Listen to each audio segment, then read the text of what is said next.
Le grand mensonge du franc CFA.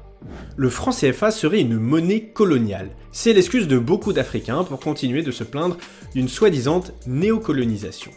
Mais est-ce la vérité? Réponse en 4 points. Premièrement, personne ne force les pays africains à rester dans l'union monétaire. Ils peuvent partir quand ils le veulent. C'est par exemple le cas du Mali qui a abandonné le franc CFA en 1962 avant d'y revenir en 1984 et de l'utiliser toujours aujourd'hui. Si les Africains veulent sortir du franc CFA, c'est à eux de le décider. Deuxièmement, non, le franc CFA n'est pas un impôt colonial.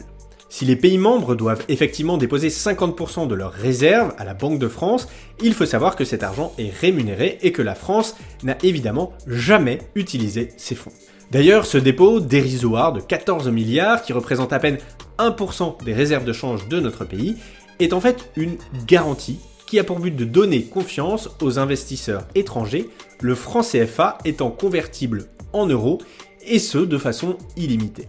Or, l'euro est une monnaie de confiance pour ceux qui voudraient investir en Afrique.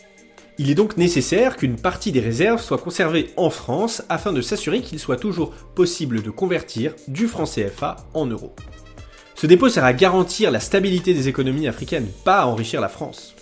Encore mieux, si jamais un pays de la zone n'arrive plus à payer ses importations depuis l'étranger, c'est la France qui apporte sa garantie et s'engage donc à régler la facture en euros. On est très loin de l'exploitation économique. Troisièmement, non, le franc CFA n'est pas responsable de la faible croissance de l'Afrique. Comme l'a montré l'économiste Hubert Gérardin, le taux de croissance des pays appartenant à la zone franc CFA a été supérieur au reste du continent entre 1970 et 1985. Un rapport du FMI est arrivé à la même conclusion sur la période 2014-2018. De plus, une étude de 2019 menée par 2 économistes de l'université Cheikh Anta Diop à Dakar au Sénégal a montré que l'appartenance au franc CFA n'avait aucun impact sur les investissements étrangers en Afrique. Enfin, une étude de 2022 de la Banque de France a montré que le franc CFA avait été un atout pour ses membres dans la gestion économique de la crise du Covid. Ces pays ont eu de meilleurs résultats que les pays extérieurs à la zone franc CFA. Enfin, 4e point, les échanges entre la France et la zone CFA sont dérisoires. La part de la zone franc dans le commerce extérieur français est de 0,6% en 2019 et la France ne représente qu'à peine 10% des exportations de la zone CFA, selon Lou Vialet, auteur de la fin du franc CFA.